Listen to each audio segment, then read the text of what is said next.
único e suficiente Salvador, meu Salvador.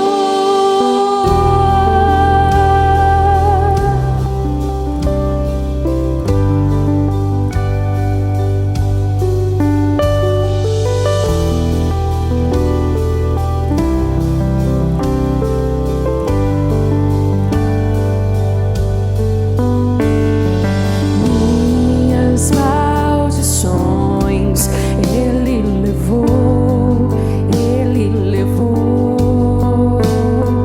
Medos e aflições Ele levou, Ele levou. Minha condenação levou, Ele levou sobre si. Ele levou minha cruz. Eu adoro e eu amo Jesus Cristo, único e suficiente Salvador, meu Salvador. Eu adoro e eu amo Jesus Cristo, único e suficiente Salvador, meu Salvador.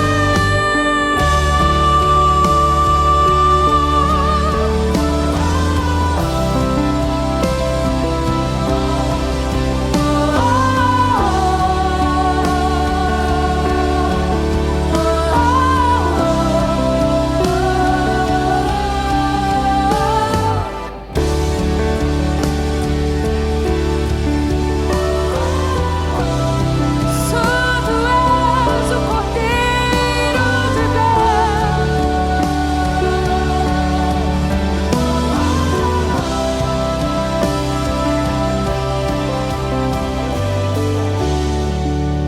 Nós cremos que Tu és o Cordeiro de Deus, que tira o pecado do mundo, que pagou por nós um preço que nós nunca poderíamos pagar. Sim, Jesus. Ele é o Cordeiro de Deus, que tira o pecado do mundo. Tetelestai, está consumado.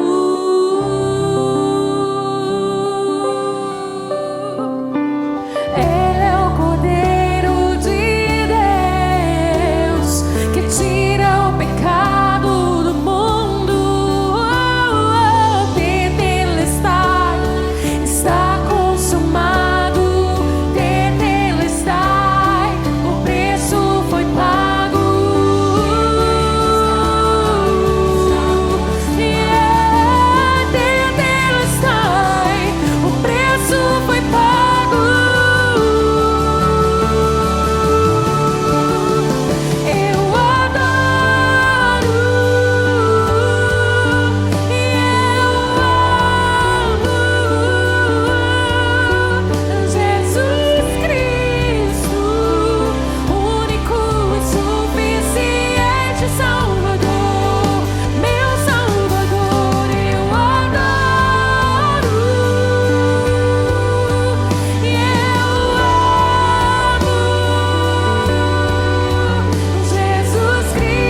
se assenta sobre o trono do céu.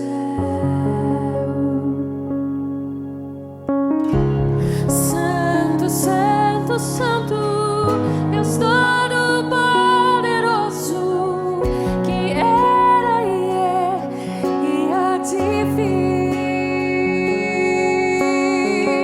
Com a criação eu canto louvores ao Rei dos Reis. És tudo para mim e eu te adorarei.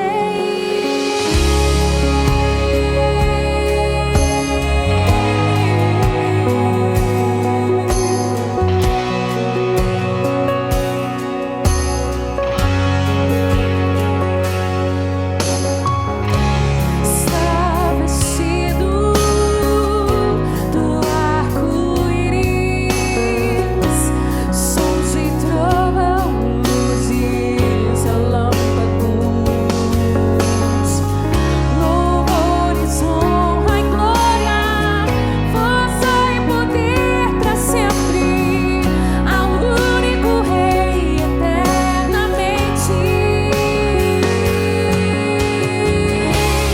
Santo, Santo, Santo, Deus Todo-Poderoso, que era e é e há de vir. Com a criação eu canto louvores ao Rei dos Reis. És tudo para mim e eu te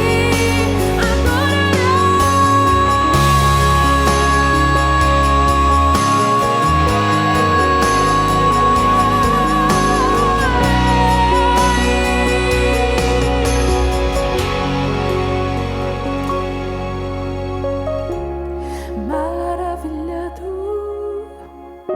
extasiado, eu fico ao ouvir teu nome. Jesus, teu nome é força, é fôlego de vida, misteriosa água viva.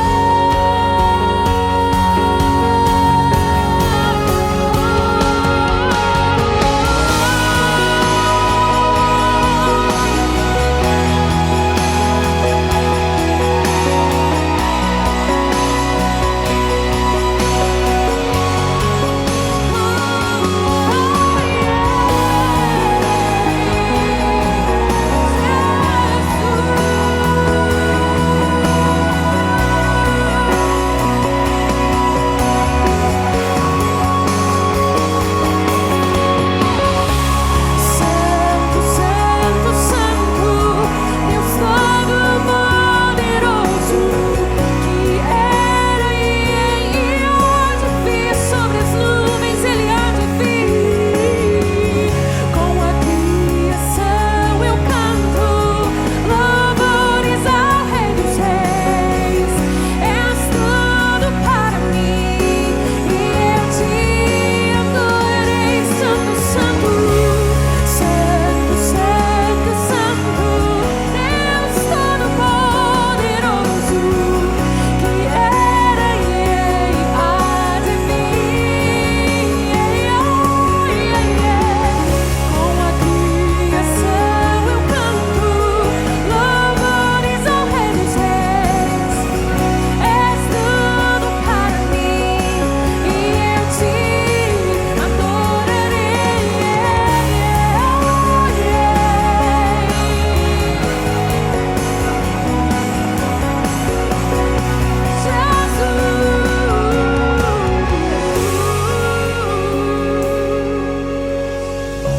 Santo, Santo, Santo, Deus Todo-Poderoso, que era e é e há de vir, há de vir. Com a criação eu canto louvores ao Rei dos Reis. És tudo para mim e eu te adorarei.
consagramos todo o nosso ser a ti,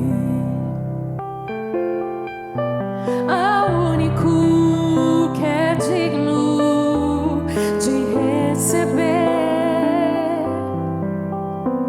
a honra e a glória, a força e o poder, ao Rei eterno, imortal, invisível, mais real. A Ele ministramos o louvor. Coroamos a ti, ó Rei Jesus. Coroamos a ti, ó Rei Jesus. Adoramos o teu nome, nos rendemos aos teus pés, consagramos todo o nosso ser a ti.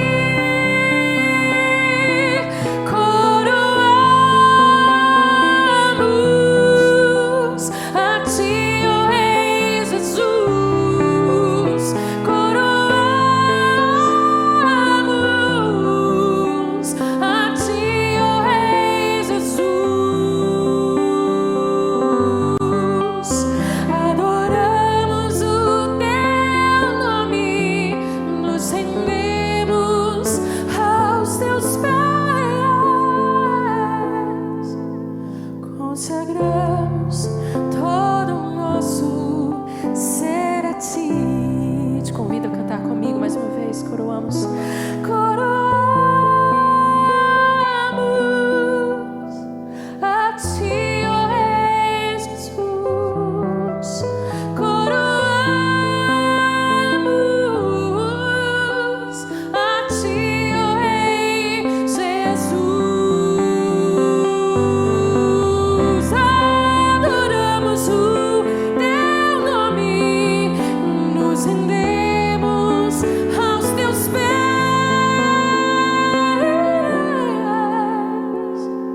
consagramos todo o nosso ser a ti.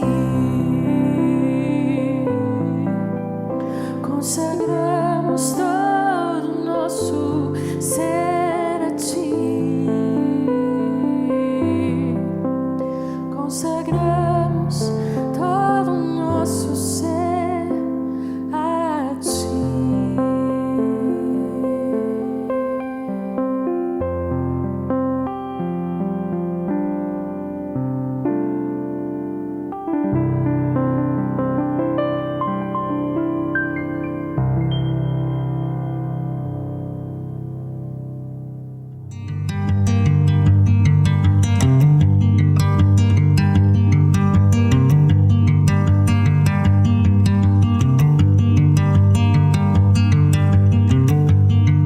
Eu tenho 9 anos. Eu tenho fenopalatina. Eu gosto muito de conversar com as pessoas, porque eu posso entender os problemas das pessoas, tentar ajudar elas.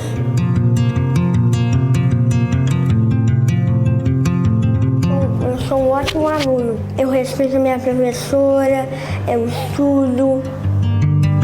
A minha mãe eu falo com ela quando eu tô com meus problemas. E ele é muito mais do que a gente podia esperar de Deus, assim, para as nossas vidas, sabe? Ele é muito especial, ele é muito amor, muito carinho, muita compreensão. Ele é felicidade. Esperança para mim é você ter o pensamento que você vai conseguir alguma coisa, que você vai conseguir vencer alguma coisa, entendeu? O diagnóstico do Gu veio durante a gestação e aí foi um baque pra gente, porque A gente, até então, você sonha, você almeja a criança num imaginário para você daquela perfeição, da propaganda da margarina, assim, né? Era uma anomalia cromossômica, né, de um gene mutante que permitiu que aquilo acontecesse, não era algo hereditário, não era da nossa família, e que acometia, no Brasil, a cada 1000 nascidos vivos, uma criança vinha acometida com essa deformidade crâniofacial.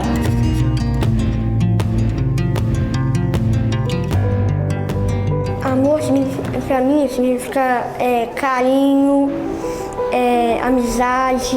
Muitas pessoas acreditam e acham, quando eles veem o Gustavo, que às vezes você vai lá, faz uma cirurgia e tá ótimo. Nossa, seu filho tá ótimo. E o Gustavo precisa de outros acompanhamentos que estão vinculados ao processo cirúrgico para que ele tenha esse êxito ao longo da vida dele. E o Obra Prima entrou exatamente para colaborar com esse crescimento dele. Aqui em Belo Horizonte mesmo, a gente não encontra qualquer fonoaudiólogo que sabe trabalhar com crianças fissuradas. O medo é, por exemplo, quando a gente tem medo, a gente ama nós ruim nas provas, se não dá certo a minha cirurgia. Por exemplo, o caso do Gu, ele teve fissura lábio-palatina desde novinho e ele fez acompanhamento com outros profissionais e agora ele está na fase do quê? De fazer essa reabilitação da fala dele. Esse trabalho, eu acredito que trabalha muito mais com a gente do que com o paciente, porque é questão de demonstrar o amor, o carinho, a questão de aperfeiçoar, porque a gente muitas vezes pontua muitos defeitos das pessoas e é isso que a gente gosta de mostrar aqui. A gente não está levantando o que ele tem de alterado, a gente vai levantar a qualidade que ele tem e mostrando que ele é capaz de se superar. Eu acho bom porque eu consigo falar melhor, as pessoas conseguem entender melhor. A gente vem tratar o paciente e a gente é tratado por ele. Vale a pena demais. A-E-I-O-U. Deus significa que ele é o meu pai. Eu oro todo dia pra ele. Eu me sinto um menino com fé, com paixão por Deus, com amizade. Com esperança. Com esperança.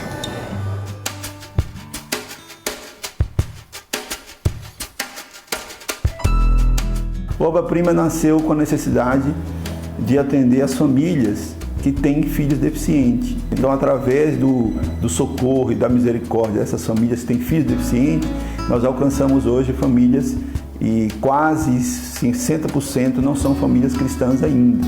Por isso que a missão do Obra Prima é apoiar a família, para que a família apoie o deficiente. Por mês, nós fazemos mais de 250 atendimentos. Nós fizemos mais de 3.650 atendimentos.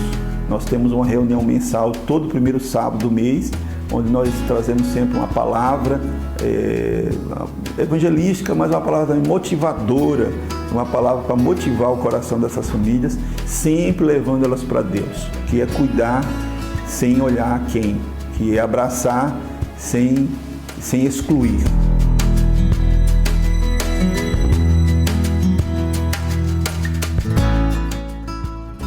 As pessoas, elas vêm encaminhadas, né, por indicação, por algum outro serviço da rede de atendimento, e nós realizamos um acolhimento e uma entrevista inicial, né, que a gente vê qual que é a demanda, e aí a gente monta um plano terapêutico junto com a família e vemos quais que são as prioridades e as necessidades que a criança ou adolescente vão ter nesse momento.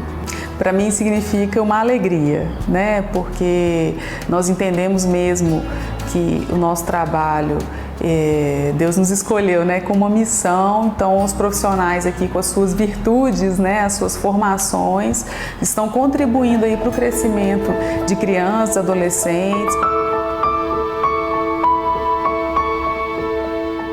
Que vai além do profissionalismo. Tem algo que é bem humano. Chegam numa correria, numa alegria, é muito bom. Obra Prima pra gente é uma bênção de Deus. Estou aqui no Obra Prima há 2 anos e meio. Eu trago o Brenner, que é meu filho, ele tem 20 anos. E o diagnóstico do Brenner, ele tem atrofia cerebelar. E através da Rede Super nós conseguimos chegar até aqui. E aqui no Obra Prima nós conseguimos, graças a Deus. Anteriormente ele não conseguia segurar um copo, hoje, graças a Deus, ele consegue tomar um suco, beber uma água em casa. Então, e além dos profissionais que tem na casa também, que além de ser profissional também atende com muito amor e carinho.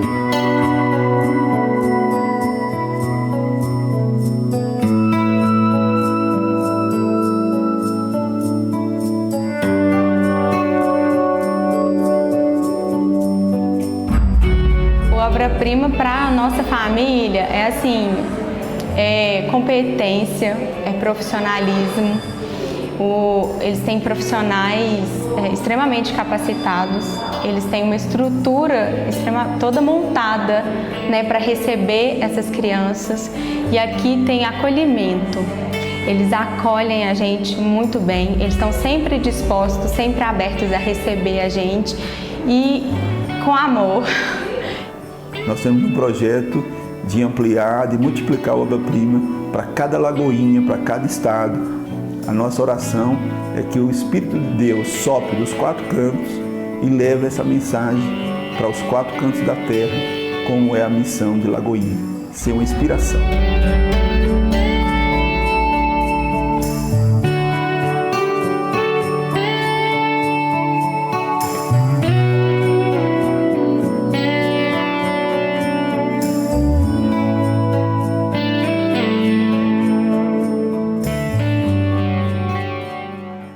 Graças a Deus por Jesus Cristo. Nessa hora nós vamos entregar ao Senhor os nossos dízimos e as nossas ofertas. Você acabou de ver um vídeo sobre aquilo que nós temos feito como Igreja Batista da Lagoinha, aquilo que você tem feito também, você que é membro aqui, você que entrega o seu dízimo aqui e a sua oferta. Nesse momento, as contas estão aqui na tela e você pode entregar ao Senhor o seu dízimo, a sua oferta. O dízimo é a 10ª parte de tudo aquilo que Deus nos concedeu, porque Ele é quem nos sustenta.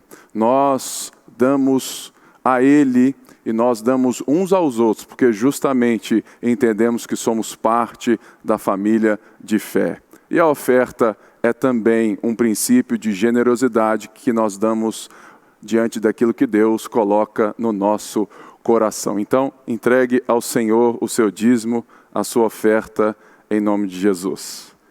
Hoje nós vamos estudar sobre o Sermão do Monte. Toda quarta-feira, nas próximas quartas-feiras, toda quarta, uma nova porção do Sermão do Monte, que está em Mateus 5, 6 e 7. Eu oro que você possa estudar, ler, e que toda quarta-feira eu vou estar aqui com você, para juntos nós refletirmos, nós sermos abençoados e transformados pela palavra de Deus. Então abra a sua Bíblia em Mateus 5, nós vamos ler dos versos 1 ao 6, se Deus quiser e nos permitir, vamos entregar a Ele e sermos totalmente transformados pelas palavras deles. Mas antes vamos orar ao Senhor. Pai, em nome de Jesus nós te pedimos que o Senhor tome as nossas vidas nessa hora. Cada um, Senhor, que está assistindo, cada um que está participando, Senhor, nessa hora, junto comigo, deste culto ao Senhor, abrimos as Escrituras para ouvir o Senhor falar conosco.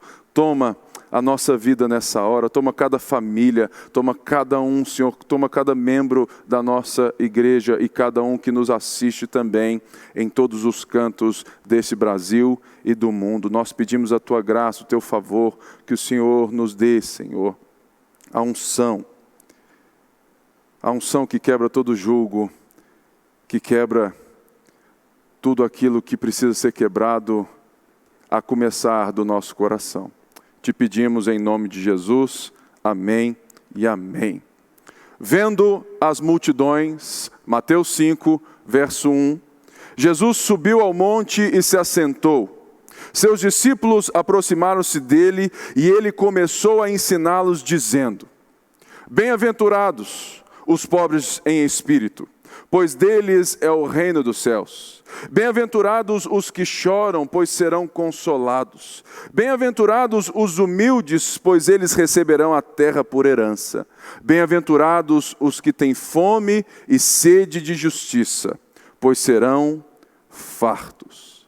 Mateus 5 é justamente um momento sublime do ministério de Jesus e que tem muito a nos ensinar. Se você for ver em Mateus 4, nos versos um pouquinho antes, Jesus estava pregando, ensinando nas sinagogas, pregando as boas novas do reino.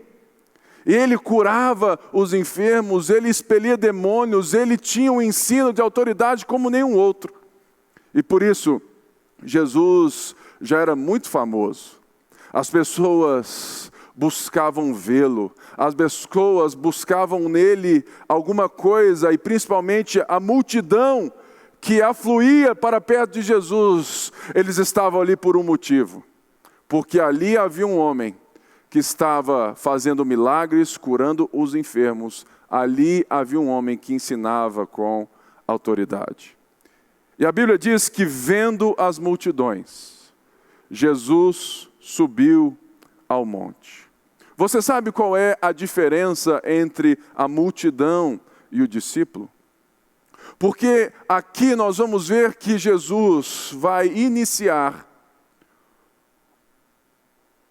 uma série de palavras, um sermão, onde ele vai mostrar os valores do reino que chegou na sua pessoa.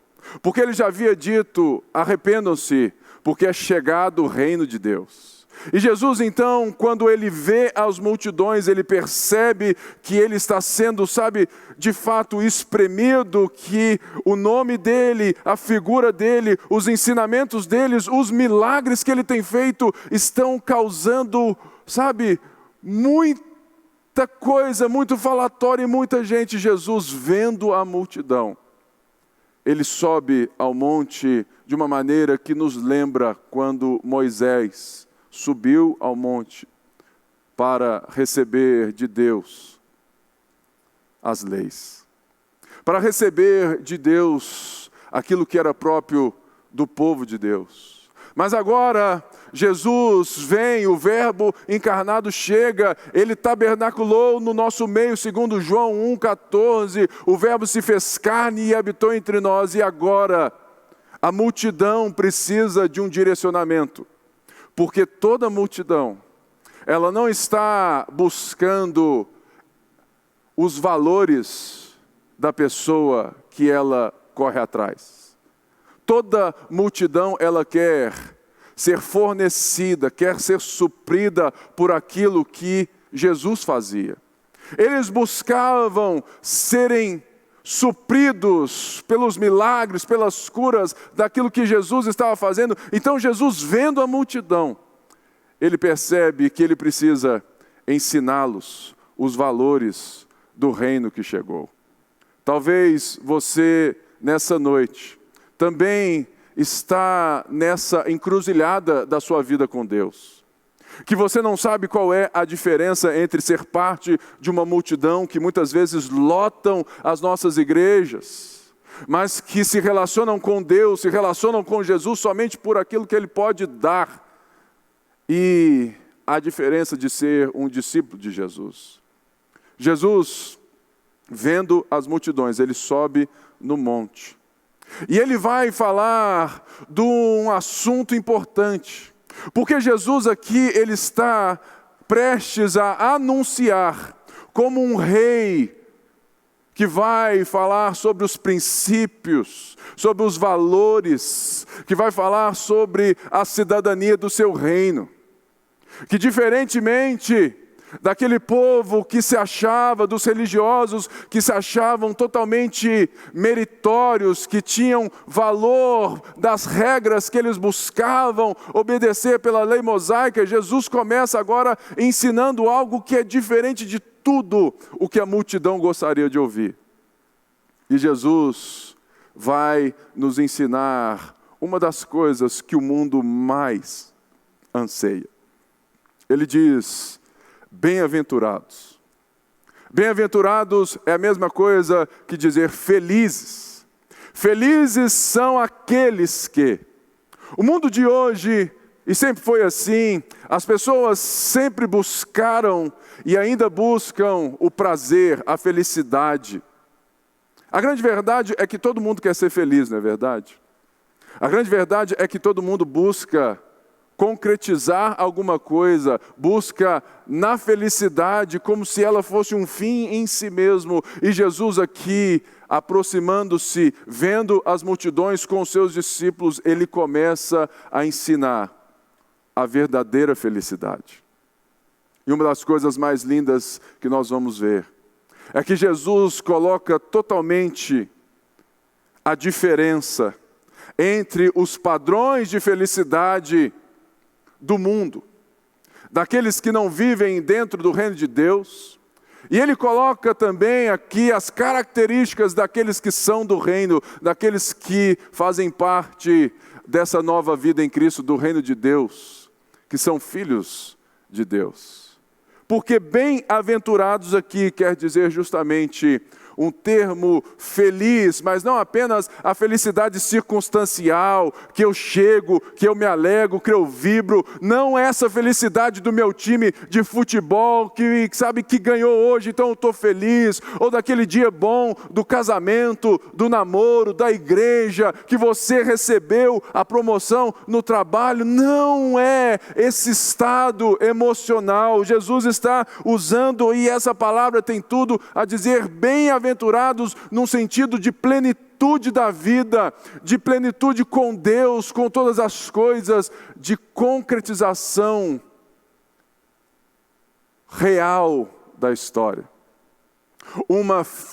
É algo que é, de fato, uma felicidade que não tem a ver apenas com as circunstâncias, mas tem a ver com identidade. O que Jesus vai nos ensinar nesses primeiros versos do Sermão do Monte não tem a ver com fazer, mas tem a ver com ser. E ele vira e diz, bem-aventurados os pobres em espírito, porque deles é o reino dos céus. Você já pensou o tanto que isso foi algo que quebrou a expectativa da multidão? Porque se você pegar o padrão de felicidade que nos é ensinado, é um padrão que nos diz que nós seremos felizes se nós conquistarmos, se nós formos bons, se nós chegarmos lá, se nós lutarmos. Esse padrão de felicidade do mundo não tem nada a ver com os pobres que Jesus está dizendo aqui.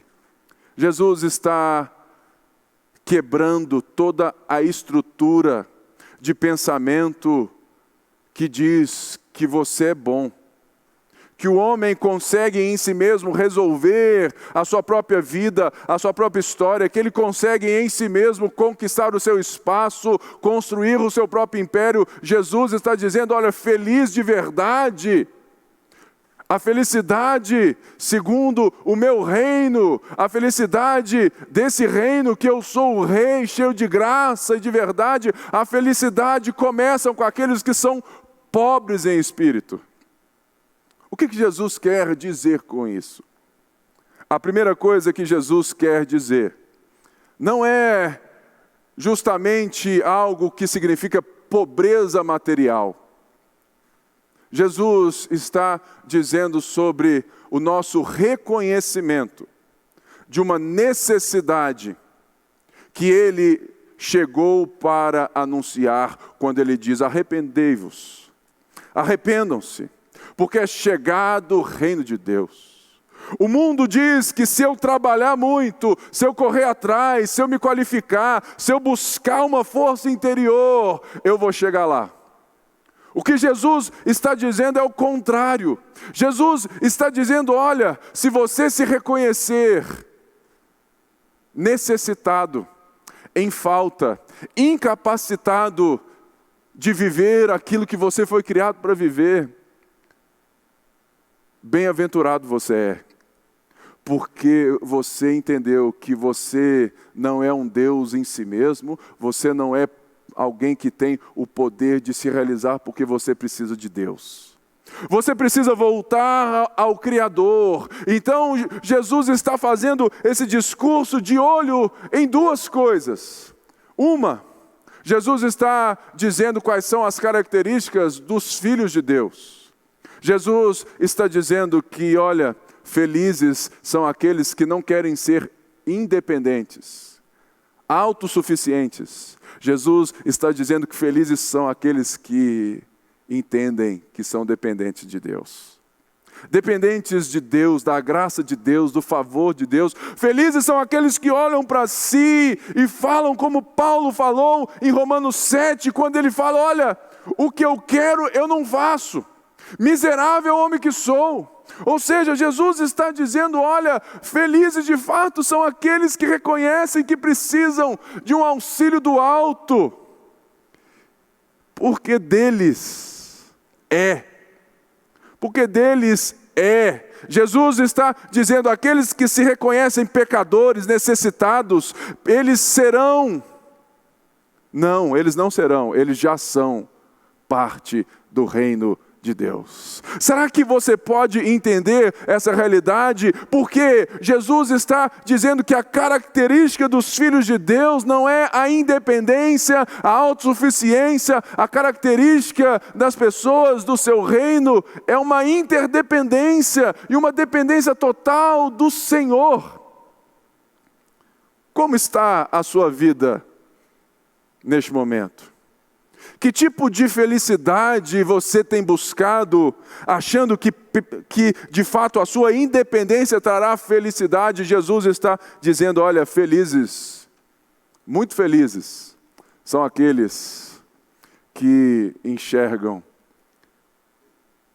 que precisam de ajuda do alto.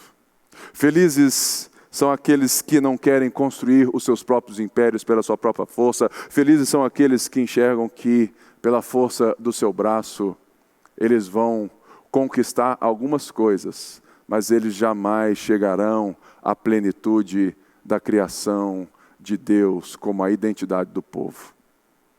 Porque Jesus também está respondendo a um código religioso. Jesus está respondendo também, ensinando a respeito daquilo que não é o reino dos céus.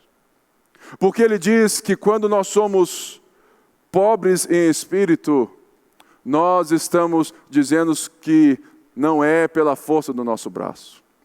Talvez você foi ensinado na sua igreja, na nossa igreja. Talvez você entende a religião. Talvez você confunde religião com evangelho, achando que aquilo que você faz para obedecer, como um conjunto de regras, dizendo, olha, se eu fizer isso, se eu fizer aquilo, Deus vai me aceitar. Jesus não está dizendo que essas pessoas fazem parte do reino dos céus. Jesus está dizendo que a boa nova, a notícia que ele veio dar, que ele veio concretizar, que ele é em si mesmo essa boa nova, é que fazem parte do reino dos céus aqueles que se arrependem, aqueles que reconhecem, aqueles que querem ajuda do alto. Será que você tem vivido uma vida de religiosidade, a ponto de achar que a sua forma moral de viver, os seus códigos, sabe, a sua lei evangélica, achando que aquilo que é externo, aquilo que você faz, eu não minto, eu não faço aquilo, você levando isso pelo seu próprio mérito, achando, olha, pastor, está aqui a minha lista de benfeituras, eu tenho crédito com Deus, Deus tem que me abençoar.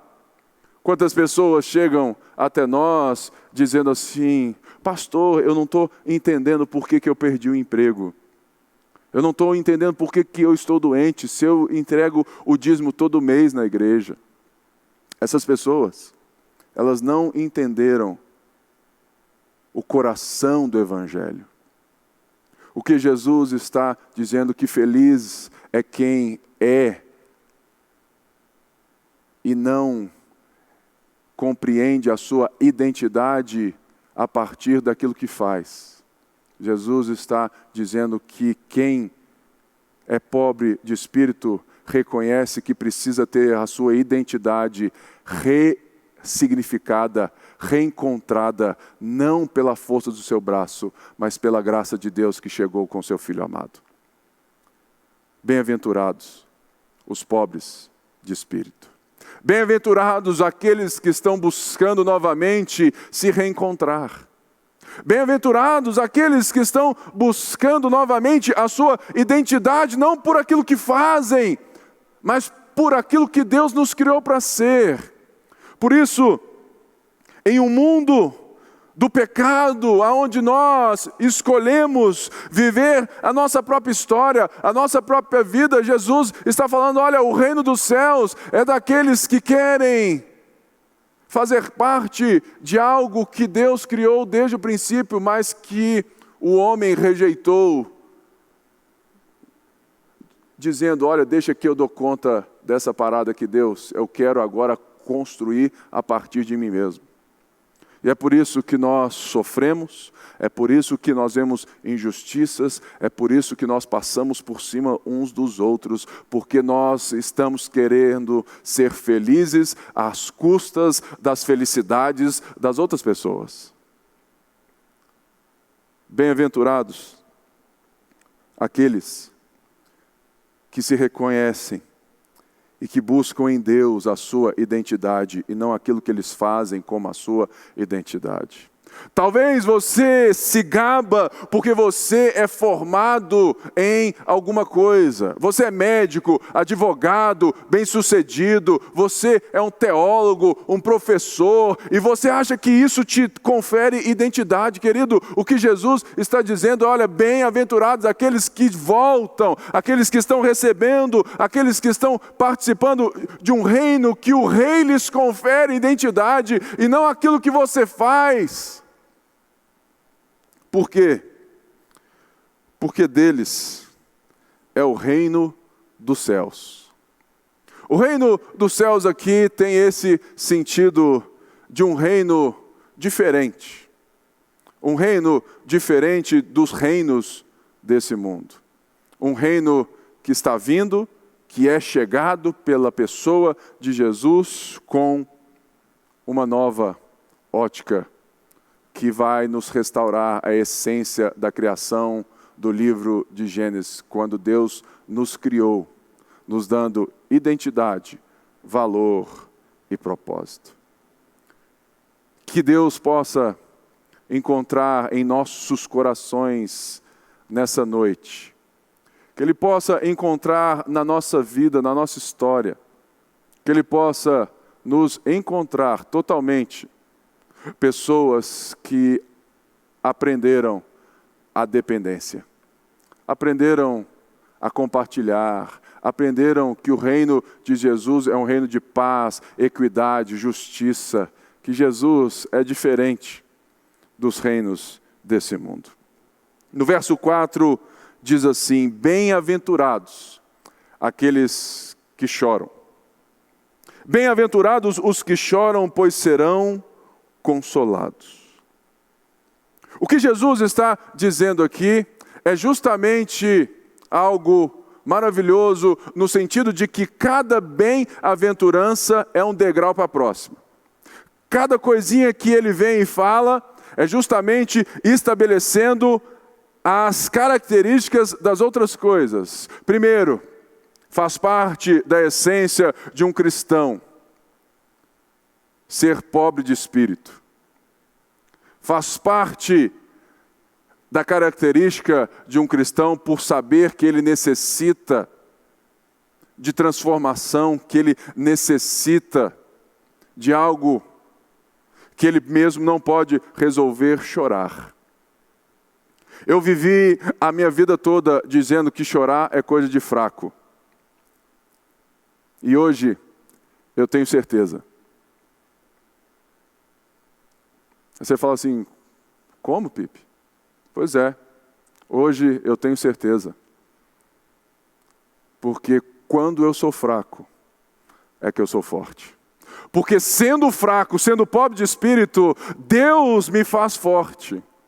E esse choro aqui é um choro, não de um choro de um coitado, de um desprezado. Não é um choro de alguém sem esperança, mas é um choro de alguém que tem consolo. A pior coisa que tem, irmãos, é ver alguém chorar, sabendo que essa pessoa não terá consolo. Aqueles que são pobres de espírito, que reconhecem que precisam de uma ajuda, de auxílio do poder de Deus para nos transformar, eles choram. Eles choram porque eles se reconhecem fracos. Será que você é forte o bastante para dizer que você é fraco? Sabe por quê, irmãos? Toda vez que eu olho para os meus sonhos, toda vez que eu oro a Deus e recebo e leio e aprendo qual é a vontade dEle, o que eu mais posso dizer é: Senhor, é impossível para mim, mas tudo é possível com o Senhor, para o Senhor, pelo Senhor.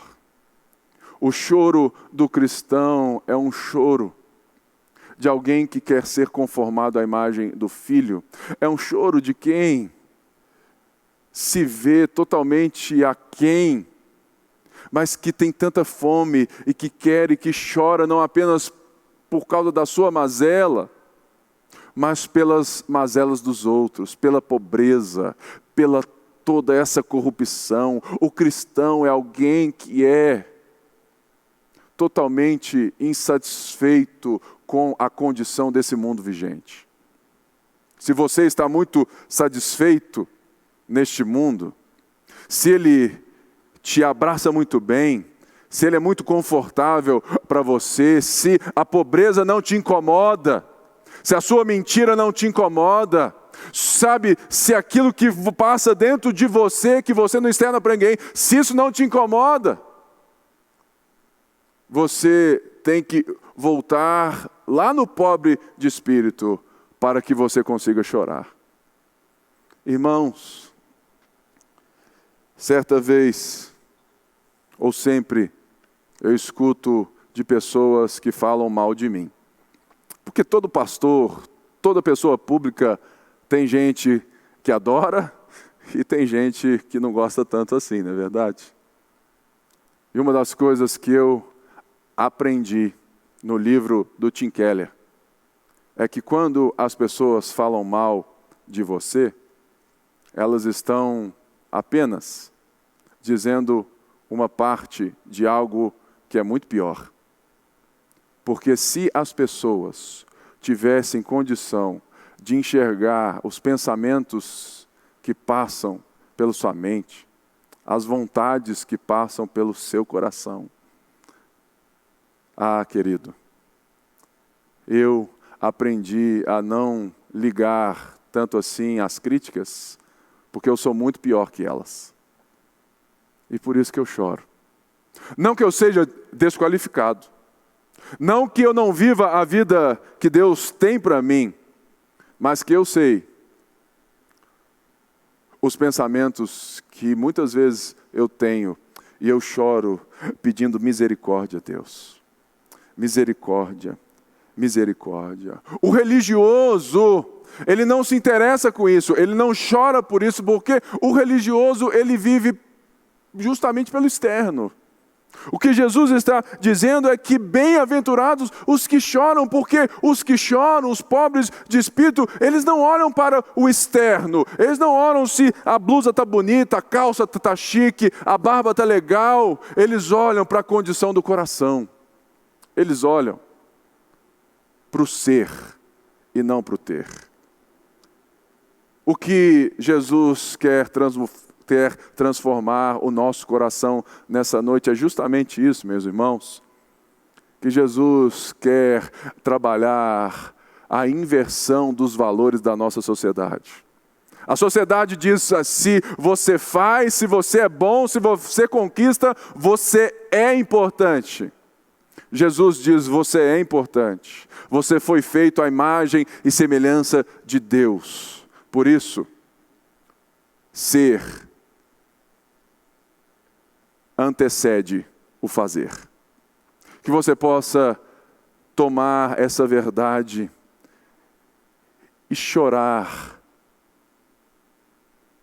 pelo coração, por aquilo que você sabe que você ainda não é, que você pode de fato buscar em Deus, se reencontrar na identidade dele. É a mesma coisa. Muitas pessoas chegam na igreja totalmente desconfiguradas, porque esse é o resultado do pecado. O pecado nos desconfigurou, ele nos transformou em monstros.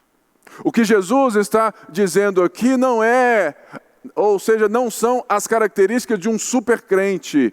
Jesus está nos trazendo a humanidade criada por Deus. Quantas pessoas chegam aqui e elas estão desconfiguradas?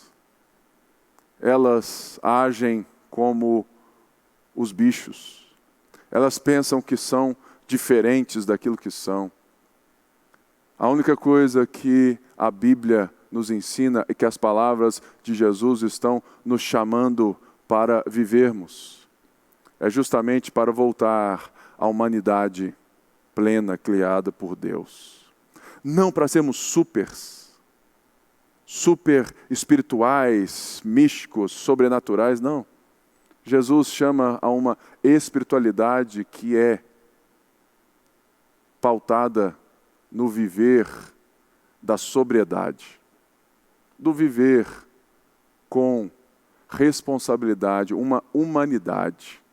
Que você possa, nessa noite, deixar que o Espírito Santo gere esse choro que traz vida, esse choro que coloca para fora toda coisa esquisita, esse peso que muitas vezes a própria religião coloca em você. Chore, porque choro é para os fracos, mas os fracos recebem consolo, os fortes acham que já são o seu próprio consolo. Jesus está dizendo: felizes mesmos, feliz de verdade é quem chora, porque eles receberão consolo. O tempo verbal aqui nos lembra de algo que está sendo feito. Jesus veio, nos ensinou, fez milagres, Ele fez tanta coisa, mas Ele está nos dizendo que ainda existe algo que não está completo. Por quê? Porque nós ainda vemos injustiças, nós ainda choramos pelas nossas mazelas, nós ainda vemos coisas que nós não queremos ver e que não fazem parte do reino de Jesus. É por isso que o reino é tempo presente. O reino já está estabelecido no coração daqueles que se arrependem, que são pobres de espírito. E esses pobres de espírito estão chorando, sendo transformados pelo Espírito Santo, pelo poder de Deus. Porque quando Jesus voltar, toda lágrima será enxugada. E mesmo que Ele seja a nossa paz e que Ele seja o nosso consolo hoje, nós continuamos a chorar. E Ele continua a nos consolar. Mas chegará um dia, meu querido, que não haverá mais choro nem dor. Chegará um dia que não vai haver injustiça, corrupção, não vai haver doença. E esse dia está próximo. É justamente a volta do nosso Senhor Jesus Cristo. Por isso, bem-aventurados os que choram, pois eles serão consolados. No verso 5 diz: bem-aventurados os humildes, pois eles receberão a terra por herança. Veja como que Jesus está ensinando essas características como se fossem degraus. na certeza de que aquele que é pobre de espírito, ele chora e ele é humilde. Aonde aqui nós vemos em outras versões a palavra mansos. Bem-aventurados os mansos, porque herdarão a terra. A pergunta é, o que é ser manso? O que é ser humilde? Eu vou dar, antes de te dizer o que é ser, o que não é ser. Não é ser manso alguém que é devagar. Ser manso não é alguém que é muito paradão. Porque de fato, irmãos, a mansidão ela não é uma característica natural das pessoas, assim como o pobre de espírito não é. Aqui Jesus não está dizendo de algumas características que alguns têm e outros não. Ele está dizendo que todo cristão, todo aquele que faz parte do reino de Deus, ele é assim. Ele é segundo aquilo que Jesus está dizendo. Então, a mansidão não é uma característica natural, mas sim algo que está sendo forjado pelo próprio Deus em cada um de nós. Ser manso não é ser sem opinião. Ser manso não é ser sem vontade. Ser manso não é, alguém que deixa tudo para lá, que não fica bravo. Ser manso não é ser bobo, que é isso, pastor? Esse cara é manso, ele não está nem para nada, você faz as coisas e tudo mais, está lá viajando, tranquilo, ele tem uma paciência. O que não é ser humilde também? Não é ser humilde aquele que não tem valor. A humildade que Jesus está dizendo aqui não é não ter valor. A humildade que Jesus está dizendo aqui não é pensar menos sobre si.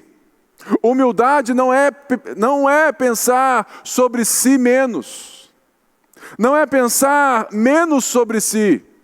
Não é achar que eu não tenho valor, que eu não valo nada, pastor, eu sou assim mesmo, eu sou ruim demais, vida, azar, não vai dar nada certo, porque eu não sou nada.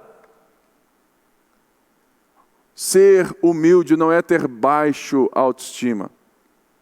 Ser humilde não é pensar menos de si mesmo. Eu gosto da frase do nosso pastor Tim Keller, que diz assim: humildade não é pensar menos de si, mas é pensar em si menos. Humildade não é pensar menos de si, mas é pensar em si, em você menos. É quando você entende que a vida não gira em torno de você. Por isso, ser manso, o termo grego aqui ensina algo que é maravilhoso. Ser manso é como fosse um animal selvagem domesticado. Olha, meu irmão, eu sei muito bem as transformações que Deus já fez na minha vida, e eu tenho certeza que você também sabe de muita coisa que Deus já fez na sua vida. Nós éramos esses animais selvagens. Sabe por quê? Porque muitas pessoas vivem pelos instintos. Elas vivem a vida pela ação e reação. É o toma lá da cá. Elas vivem respondendo a estímulos externos ou internos, dizendo e sendo aquilo que bate na telha, aquilo que, os sentimentos, aquilo que o nariz aponta. O manso é alguém que se conhece, é alguém que se percebe, é alguém que é pobre de espírito, que chora e por isso ele sabe da sua realidade. E ele agora consegue dominar o seu ser. A vida espiritual com Jesus não é perder o sentido, não é, perder o controle. Nesse sentido de que muitas pessoas acham que o culto maravilhoso é aquele culto que eu me jogo, que eu perco o controle, que eu me lanço, achando que isso é uma ação sobrenatural. Irmãos, isso é maravilhoso. Mas espiritualidade não tem nada a ver com momentos circunstanciais, mas tem tudo a ver em restaurar o controle sobre quem nós somos, para que sejamos uma bênção para outras pessoas, para a glória de Deus. Somos esses como animais selvagens domesticados. Há 20 anos atrás eu era totalmente diferente do que eu sou. Hoje eu consigo, me conter, me posicionar, pensando primeiramente não no meu próprio interesse, mas no interesse do outro. O manso é aquele que se conhece, aquele que conhece o seu coração, que conhece as coisas boas e ruins, que conhece o seu estado, mas ele não age mais com as pessoas e com Deus em detrimento disso. Mas ele se conhece, então ele consegue olhar para as pessoas com um coração humano, um coração de amor, uma atitude de restauração. O manso, ele consegue herdar a terra no sentido de que ele entendeu que ele não vive para si mesmo, que ele não vive para os seus próprios prazeres, que ele não vive para os seus próprios sentimentos. Ele é manso, ele é domado, ele é restaurado, ele é controlado, ele é maduro. Por quê? Toda mansidão, ela traz uma coisa maravilhosa, que é a sobriedade. Você sabe o que é ser sóbrio? Eu vou te dar 3 exemplos bem práticos sobre o que é ser sóbrio. Ser sóbrio é ser como o Beija-Flor, como o Michael Jordan ou como o Dadá Maravilha.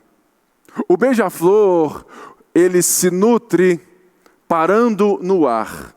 Ou seja, é como se ele parasse e desse pausa no mundo.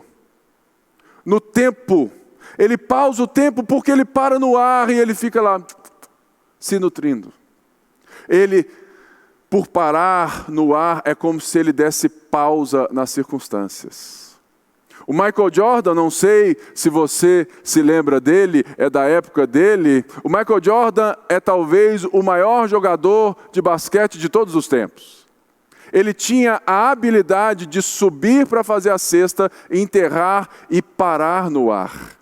Isso possibilitava ao Michael Jordan olhar para os seus adversários como numa fração de segundo que ele estava parado no ar e conseguir escolher o que ele iria fazer.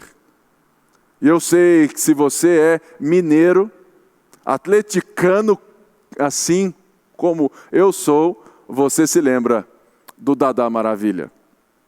O Dadá tinha o mesmo talento do Michael Jordan. Ele tinha a forma de subir na área, a bola vindo. E ele tinha essa habilidade de como se parasse no ar.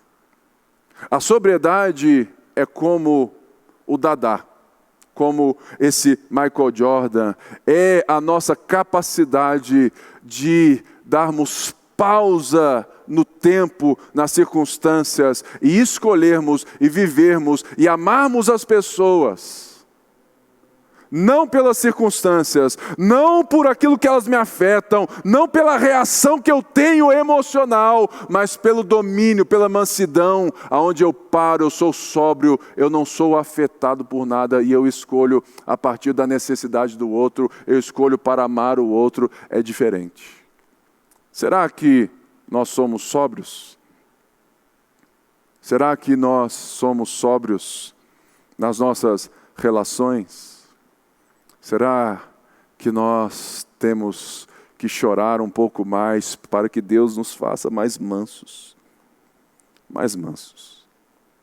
Mansos são aqueles que não reagem, são aqueles que agem com um propósito, a partir de uma identidade, a partir de um valor que eles sabem que têm e que Deus está formando neles a cada dia, porque o reino dos céus é deles.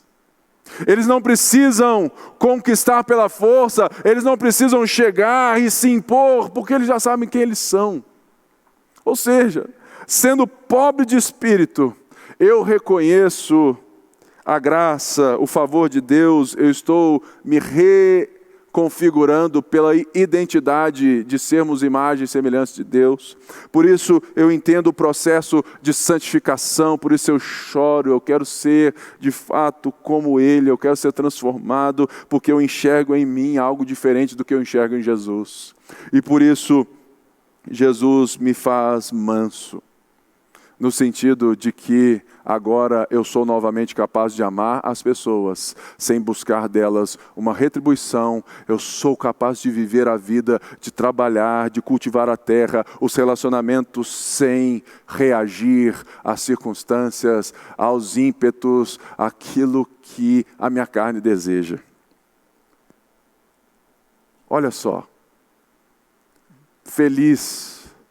felicidade para Jesus é justamente algo totalmente diferente de uma busca desenfreada pelo prazer, pela individualidade, pelo meu. A felicidade para Jesus é um caminho da dádiva, da doação, da dependência. Se você busca ser feliz, eu tenho uma notícia boa para te dar. Você nunca encontrará a felicidade se você a tem como uma finalidade na sua vida. Se você quer chegar na felicidade, saiba que esse lugar não existe. Mas existe uma pessoa que, quando você entende que o seu ser, que quem você é, que o seu prazer estão totalmente ligados a quem Ele é, o que Ele fez, o amor dEle, você descobre que a felicidade é um caminhar. É um caminhar com Deus, é um caminhar de transformação, é um caminhar de um novo reino que chegou, está sendo transformador em cada um de nós. É característica do cristão a humildade. Quando eu sou humilde, não quer dizer que eu sou menos do que o outro, ou que eu, então, sabe, que, pastor, sabe como é que é, né? Eu sou muito fraquinho, humilde, essa pessoa é muito maior que eu. O humilde, ele não faz isso, ele não coloca as pessoas em escala. A humildade que Jesus está dizendo, a mansidão, é justamente pelo fato de saber quem eu sou. Eu não sou inferior e nem superior a ninguém. E por isso eu sou capaz de conferir às outras pessoas, de amar as outras pessoas, de olhar para as outras pessoas como pessoas iguais. A humildade, ela quebra toda superioridade e toda inferioridade. A humildade quebra valores desse mundo por status, por riqueza. O ser humilde quebra os vários classismos, sabe? E todas essas coisas que nós somos impostos como classes, como clãs, como gente de tal maneira. Não, irmãos. No reino dos céus não existe ninguém superior a ninguém, porque todos são pobres de espírito. Todos choram porque são pobres de espírito, e todos, por serem pobres de espírito e por chorarem, recebem do poder de Deus, do Rei dos Reis, essa característica de amarmos as pessoas, porque elas são iguais a nós. Quem é humilde e manso, como Jesus é manso e humilde de coração. É por isso que Jesus, segundo Paulo, não julgou o fato de ser Deus algo que ele deveria se apegar. O manso não se apega nas suas conquistas, o manso não se apega na sua, em quem ele é para se provar a alguém. O manso sabe quem ele é e por isso ele ama as pessoas. Assim como Jesus, que é manso e humilde de coração, que não julgou o fato de ser Deus, algo que ele deveria se apegar, antes se humilhou. Porque ele sabe o seu valor e ele consegue então se humilhar, ele consegue, se rebaixar para trazer os rebaixados, para trazer os que estão perdidos de volta à sua identidade. Talvez você está precisando de uma dose de humildade. Você precisa de uma dose de Mateus 5, porque se você não se percebe como um pobre de espírito, se você não se percebe chorando por você mesmo e pelas mazelas desse mundo, se você não consegue amar as pessoas porque Deus as ama e você as ama em Deus, porque você recebe de Deus esse poder de amar sem buscar uma retribuição, se você não quer viver e não quer de fato ser feliz nessa caminhada, talvez você não seja cristão. Cristão não é aquele que se diz cristão, é aquele que as marcas dos seus pés, o seu caminhar demonstram um testemunho das suas bem-aventuranças. Jesus nos chama, bem-aventurados os pobres em espírito, pois deles é o reino dos céus. Bem-aventurados os que choram, pois serão consolados. Bem-aventurados os humildes, pois eles receberão a terra por herança. Talvez, nessa noite, com essa palavra, você se percebeu orgulhoso, individualista, alguém que é autossuficiente, mas você também percebeu que existe um Deus que te ama, que morreu em seu lugar, que Jesus veio e morreu em seu lugar, mas ressuscitou ao terceiro dia para te dar vida. Um Deus que te amou, enviando seu Filho. A boa nova de Jesus, ela tem a ver com isso. Deus não te condena se Ele enviou o seu Filho para te salvar. O que Deus está nos chamando nessa noite, está te chamando nessa noite é para voltar. Por quê? O princípio do reino de Deus, ele começa primeiramente chamando os pecadores para serem pobres de espírito, para se reconhecerem. Então, a primeira mensagem do Evangelho não é para ir pregar o Evangelho, mas antes voltar para Deus. Ninguém que não tenha se voltado para Deus é capaz de pregar o Evangelho. E por mais que muitas pessoas preguem o Evangelho por vanglória, por várias outras coisas, as pessoas reconhecem quem são os cristãos, porque elas reconhecem o amor que emana, que sai, que flui, um amor que faz bem. Um cristão verdadeiro, um bem-aventurado, um feliz, ele é diferente do religioso. O religioso, ele oprime as pessoas. O religioso, ele quer que, de alguma maneira, os não cristãos, quem não crê em Deus, quem não crê em Cristo, ele exige que as pessoas sejam como aqueles que são cristãos.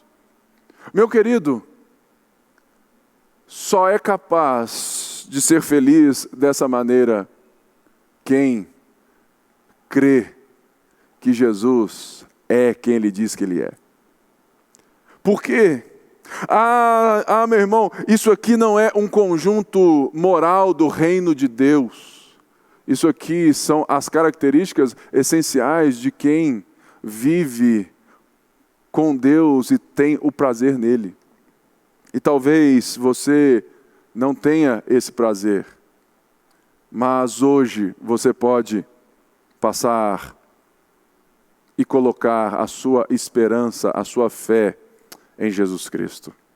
Talvez você ainda não reconheceu Jesus como Senhor e Salvador da sua vida. Mas ouvindo essa mensagem, você foi tocado por Deus, você se sentiu amado por Deus e você quer viver essa bem-aventurança, você quer entrar nesse caminho de felicidade. Eu vou orar por você agora. E só peço que você, a partir de hoje, procure a igreja evangélica mais perto da sua casa. Se você está aqui, você pode vir todos os dias, nós temos um culto. Especialmente estou à frente do culto todo domingo às 20h30. O Cristo vivo. E você é convocado a estar junto comigo. Mas eu quero orar por você também, que se sente afastado dos caminhos do Senhor, ou você que se percebeu religioso e você quer voltar a um relacionamento de amor e não de opressão. Eu quero orar por você. Pai, neste momento eu oro por todos aqueles que reconhecem o Senhor agora como Senhor e Salvador da sua vida. Toma cada um deles nessa hora. Pedimos, Senhor, que o Senhor toque-os, que o Senhor liberte-os, que o Senhor dê a eles, Pai, a capacidade, Deus, essa nova vida, que eles possam ter o prazer no Senhor e que eles encontrem a felicidade no Senhor. Quero também te pedir, Pai, por todo religioso que se encontra, Pai, preso num conjunto de regras, num conjunto de méritos, como qualquer outra pessoa, achando que ele determina a sua salvação e se ele não fizer, o Senhor vai vir furioso. Não, Pai. Eu oro que esse fardo caia, seja retirado dos ombros dele e que ele descanse no autor e consumador da nossa fé, na graça de Deus, no favor de Jesus, e que a nossa santidade, que a santidade dessas pessoas possa estar na gratidão de sermos salvos pelo Senhor.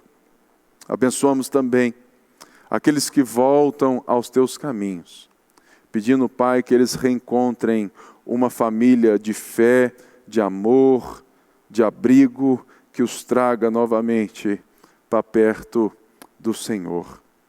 É o que nós te pedimos nessa hora.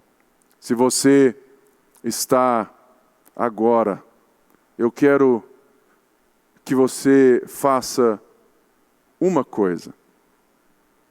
Que agora, você que aceitou Jesus como Senhor e Salvador da sua vida, você vai ligar para nós.